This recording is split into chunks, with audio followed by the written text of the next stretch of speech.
आप देखें FM news और मैं हूं स्वाति चौरसिया। सब सभी का स्वागत है हमारे खास कार्यक्रम दिल्ली एनसीआर में, जब हम आपको दिल्ली और एनसीआर से जुड़ी तमाम बड़ी और छोटी खबरों से रूबरू करवाते हैं। शुरुआत करेंगे बड़ी खबर के साथ। प्रधानमंत्री नरेंद्र मोदी आज दोपहर 1 बजे जेवर एयरपोर्ट की आधारशिला रखेंगे। दिल्ली से सटे ग्रेटर नोएडा के जेवर में 5,845 हेक्टेयर जमीन पर 29,650 करोड़ की लागत से बनने जा रहे इस एयरपोर्ट को एशिया का सबसे बड़ा एयरपोर्ट ये माना जा रहा है। एयरपोर्ट के शिलान्यास का पहला चरण 2023-24 में पूरा होगा।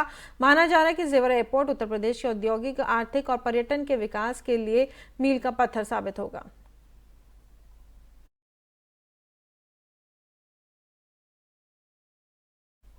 और अब आपको बताते हैं कि जेवर एयरपोर्ट की बड़ी बात है। जेवर एयरपोर्ट एशिया के साथ साथ देश का सबसे बड़ा एयरपोर्ट होगा। क्या कुछ खास होगा ये अब आपको बताते हैं। इस हवाई अड्डे के बनने के बाद इलाके की सूरत बदलने की उम्मीद जताई जा रही है। उन बड़े इंफ्रास्ट्रक्चर प्रोजेक्ट्स में से एक आपको बता दें, ये एक प्रोजेक्ट है जिसका योगी सरकार ने ऐलान किया था। एयरपोर्ट का क्षेत्रफल 6,200 स्क्वायर हेक्टेयर होगा और एयरपोर्ट के निर्माण के लिए 1,334 हेक्टेयर जमीन अधिकृत की गई है। आपको बता दें कि एयरपोर्ट का निर्माण 2023-24 तक पूरा किया जाएगा और इस समय सीमा में जनता के लिए भी एयरपोर्ट शुरू करने का लक्ष्य निर्धारित है।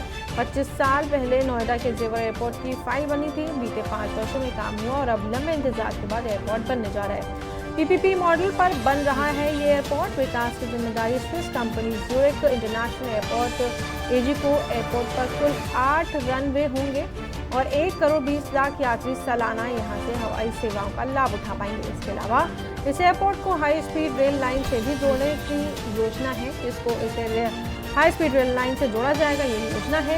एयरपोर्ट पूरी तरह से डिजिटल टेक्नोलॉजी से लैस होगा। जेवर एयरपोर्ट दिल्ली से लगभग 80 किलोमीटर दूर है। जेवर अंतर्राष्ट्रीय हवाई अड्डे का पहला चरण सितंबर 2024 तक पूरा होगा। हमें समझा रहे थे कि क्या क्या मुख्यता है, क्या मुख्य बातें हैं, मुख्य बिंदु हैं इस एयरपोर्ट के।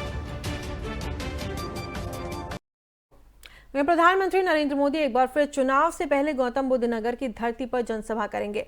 2019 लोकसभा चुनाव से पहले भी प्रधानमंत्री ने गौतम बुद्ध नगर आकर सांस्कृतिक संग्रहालय का उद्घाटन कर चुनावी आगाज किया था। इस बार देश के सबसे बड़े एयरपोर्ट के शिलान्यास के लिए प्रधानमंत्री गौतम बुद्ध नगर के जेवर में आ रहे हैं।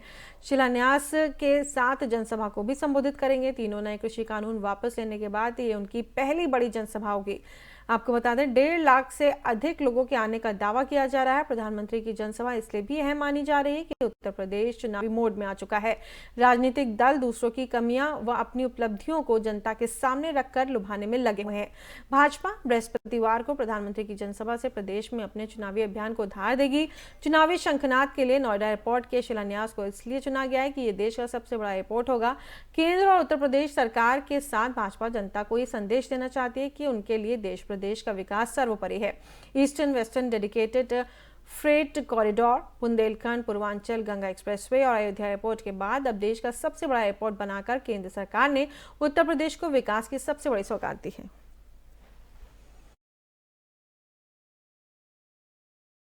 वहीं प्रधानमंत्री नरेंद्र मोदी ने नोएडा अंतर्राष्ट्रीय हवाई अड्डे के शिलान्यास कार्यक्रम का विरोध करने वालों को पुलिस ने नजरबंद कर दिया है।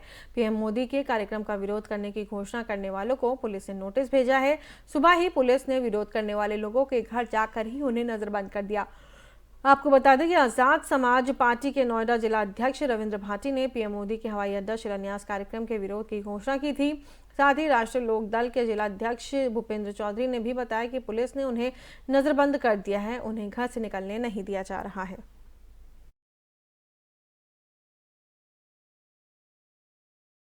वहीं केंद्र सरकार ने सामुदायिक रसोई की अवधारणा पर विचार करने के लिए गुरुवार को राज्यों के खाद्य मंत्रियों की बैठक बुलाई है। इसके तहत उन जरूरतमंदों के लिए भोजन की व्यवस्था करनी है जिन्हें सार्वजनिक वितरण प्रणाली का लाभ नहीं मिलता, ताकि भूख और कुपोषण से लड़ा जा सके। हाल ही में सुप्रीम कोर्ट ने केंद्र को जरूरतमंद लोगों के लिए खाद्य योजना बनाने का निर्देश दिया था। केंद्रीय खाद्य एवं उपभोक्ता मामलों में के मंत्री पीयूष गोयल इस बैठक की अध्यक्षता करेंगे। वो सभी राज्यों और केंद्र शासित प्रदेशों के खाद्य मंत्रियों के साथ आदर्श सामुदायिक रसोई योजना के साथ ही एक राष्ट्र एक राशन कार्ड के क्रियान्वयन की स्थिति, राशन कार्ड से आधार को जोड़ने, पीडीएस दुकानों को बायोमेट्रिक प्रणाली से जोड़ने जैसे मुद्दों पर चर्चा करेंगे। बता दें बीते सप्ताह सुप्रीम कोर्ट ने लोगों के भोजन यानी भूख की चिंता करते हुए केंद्र सरकार से कहा था कि उस सामुदायिक रसोई के बारे में एक मॉडल नीति बनाने का निर्देश उनको दिया गया था। कांग्रेस अध्यक्ष सोनिया गांधी आज संसद के आगामी शीतकालीन सत्र में सरकार को घेरने के लिए लोकसभा और राज्यसभा में पार्टी के वरिष्ठ सांसदों के साथ बैठक करेंगे। सूत्रों के मुताबिक किसानों के मुद्दे और महंगाई समेत करीब 15 से 16 मुद्दे हैं जो कांग्रेस संसद के शीतकालीन सत्र में उठाएगी। इस बैठक में कांग्रेस के बड़े नेता शामिल होंगे। माना जा रहा है कि सोनिया गांधी नेताओं को निर्देश देंगी कि कैसे ज्यादा से ज्यादा मुद्दों को सत्र के दौरान उठाया जाए और सरकार को जवाब देने के लिए मजबूर किया जाए।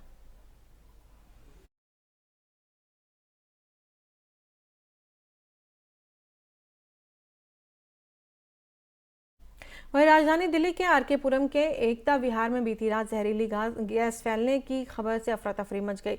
लोगों ने आंखों में जलन होने की शिकायत की और ऐसी अफवाह फैली कि बगल के सीआरपीएफ या एनएसजी किसी कैंप में जहरीली गैस छोड़ी गई है। इसके बाद इलाके में अफरा तफरी मच गई और लोगों की आंखों में जलन की आपको बता दें उनकी आंखों में जलन होने लगी। यही नहीं, लोग अपने अपने घरों से बदहवास होकर के बाहर निकलने लग गए और साथ ही साथ सड़कों पर आकर के खड़े हो गए। किसी को कुछ समझ में नहीं आ रहा था कि क्या हो रहा है। जबकि स्थानीय लोगों ने बताया कि गैस से कई लोग बेहोश हो गए जिन्हें अस्पताल में भर्ती कराया गया है। दिल्ली पुलिस मौके पर पहुंचकर सीआरपीएफ एनएसजी कैंप में जाकर जांच की, लेकिन वहां से कोई गैस लीक होने की बात से इनकार किया गया है। हालांकि डीसीपी गौरव शर्मा ने 7 लोगों को सफदरजंग हॉस्पिटल में कैट्स एम्बुलेंस और पीसीआर द्वारा ले जाने की पुष्टि की है।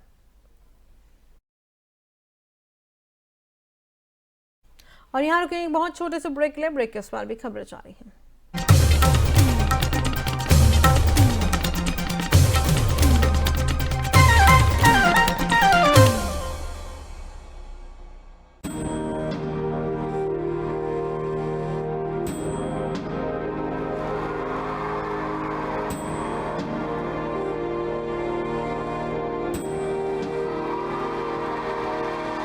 अब बच्चा बच्चा देशभक्ति पढ़ेगा, अब बच्चा बच्चा देशभक्त बनेगा।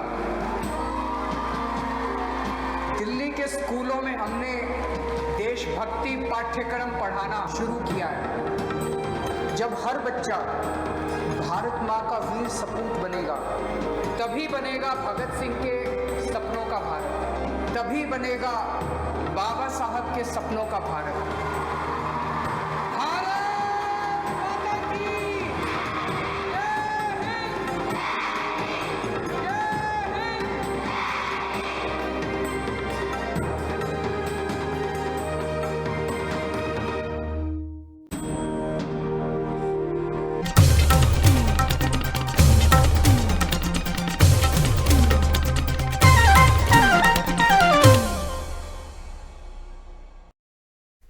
वहीं दिल्ली में बढ़ रहे प्रदूषण को देखते हुए सुप्रीम कोर्ट ने निर्माण कार्यों पर फिर से प्रतिबंध लगा दिया। सुप्रीम कोर्ट ने सरकार से कहा कि हवा की गुणवत्ता खराब होने की प्रतीक्षा करने के बजाय निकट भविष्य में वायु प्रदूषण के प्रत्याशित स्तरों के आधार पर अग्रिम योजना बनानी चाहिए। न्यायमूर्ति DY चंद्रचूड़ और न्यायमूर्ति सूर्यकांत की पीठ ने कहा कि अगले आदेश तक के लिए एनसीआर में निर्माण गतिविधियों पर रोक लगाई जाए। हालांकि निर्माण से संबंधित गैर प्रदूषणकारी गतिविधियों जैसे कि प्लम्बिंग कार्य, आंतरिक सजावट, बिजली कार्य और बढ़ईगिरी को जारी रखने की अनुमति दी गई है। बता दें कि दिल्ली सरकार ने वायु प्रदूषण के मामले में आपको बता दें मामूली सुधार के बाद 22 नवंबर को निर्माण गतिविधियों पर लगे प्रतिबंध हटा लिए थे, लेकिन अब स्थिति को देखते हुए एक बार फिर से प्रतिबंध लगाया गया है।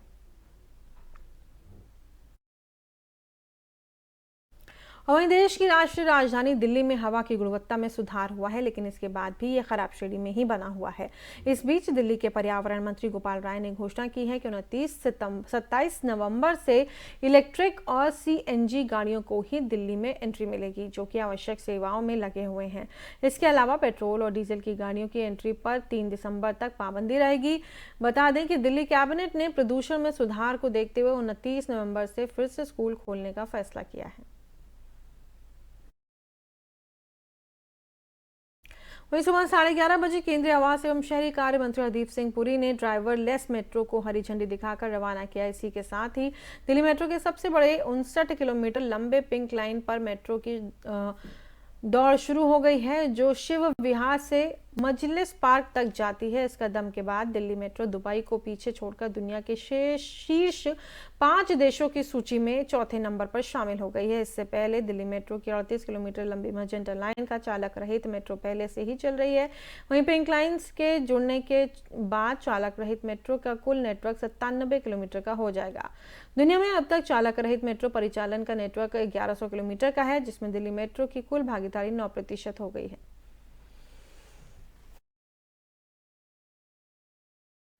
वहीं ग्रेटर नोएडा वेस्ट के निवासियों को जल्द ही बड़ी सौगात मिलने वाली। ग्रेनो वेस्ट में प्राधिकरण का दूसरा स्थायी दफ्तर बनने जा रहा है और टेक जोन फॉर स्थित इस ऑफिस को बनाने के लिए प्राधिकरण ने टेंडर जारी किए हैं। कंपनी का चयन शीघ्र करके अगले माह से निर्माण शुरू कराने की तैयारी है। इसमें ACO स्तर के अधिकारी बैठ करके लोगों की समस्याओं का समाधान करेंगे। करीब 2.25 करोड़ की लागत से बनाए जाने वाले कार्यालय में CEO व ACEO का दफ्तर, मीटिंग व waiting room, 3 cabin, record room और टॉयलेट ब्लॉक बनाए जाएंगे। नया साइट ऑफिस करीब 1100 वर्ग मीटर में बनेगा।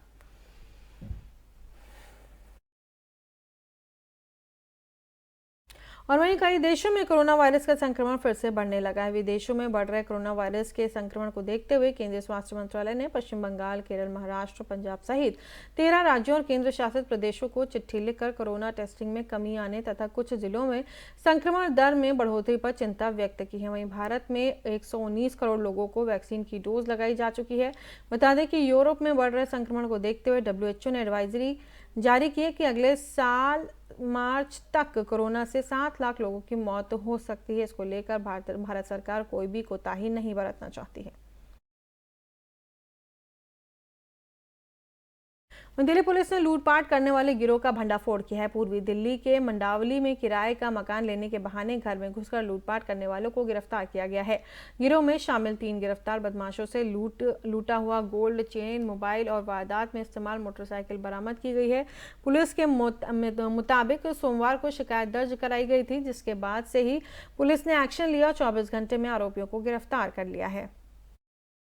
एक बहुत ही सेंसेशनल रहा हमारे मंडावली के क्षेत्र में, और इस केस को हमने बाखूबी 24 घंटे के कम टाइम में हमने सॉल्व कर दिया है। और हमारे ACP मयूर विहार हैं जो कि इसकी सुपरविजन करे personally along with SHO Mandawali, और साथ में हमारे IO हैं ASI शाहजुद्दीन, कांस्टेबल पवन और कांस्टेबल अशोक। इस वारदात में बेसिकली एक विक्टिम रहे सोनू, जिनका घर है शंकर मार्ग पे। इनको एक लड़के ने अप्रोच किया जो कि बाइक पर थे। इनका नाम है अंकित पाल, और इन्होंने इनको ये कहा कि ये घर ढूंढ रहे थे, तलाश में थे रेंट लेने के लिए, और उस बहाने इन्होंने इनको कहा, इनसे बातचीत शुरू की, और बातचीत करते समय इन्होंने इनको कह दिया कि मुझे प्यास लगी है, और इनके घर की तरफ बढ़ गए और घर में इन्होंने एंट्री ली। जैसे ही एंटर करे, साथ में इनके 2 लड़के और एंटर कर गए, और जैसे ही एक लड़के ने दरवाजे को बंद किया और अंदर इन्होंने इनके साथ मुंह में एक ने कपड़ा डाल दिया और इनका चोक लगाया बेसिकली गले पे, और इसी दौरान इन्होंने इनके साथ मार कुटाई की और इनकी गोल्ड। वहीं दिल्ली के शाहदरा में 100 से ज्यादा स्नैचिंग करने वालों को पुलिस ने गिरफ्तार किया है। सीमापुरी में पुलिस ने कुख्यात स्नैचर आदिल मलिक को गिरफ्तार किया है। आदिल स्नैचिंग की वारदात को अंजाम देने में इतना शातिर है कि वो चलती स्पोर्ट्स बाइक से अकेले ही मोबाइल स्नैच कर लेता है। और आपको बता दें कि आरोपी 100 से ज्यादा स्नैचिंग की वारदात में शामिल है। पुलिस ने आदिल के पास एक FZ यामा बाइक, एक पिस्टल और जिंदा कारतूस बरामद किया। आरोपी ने 100 से ज्यादा वारदातों को अंजाम देने की बात कबूल की है।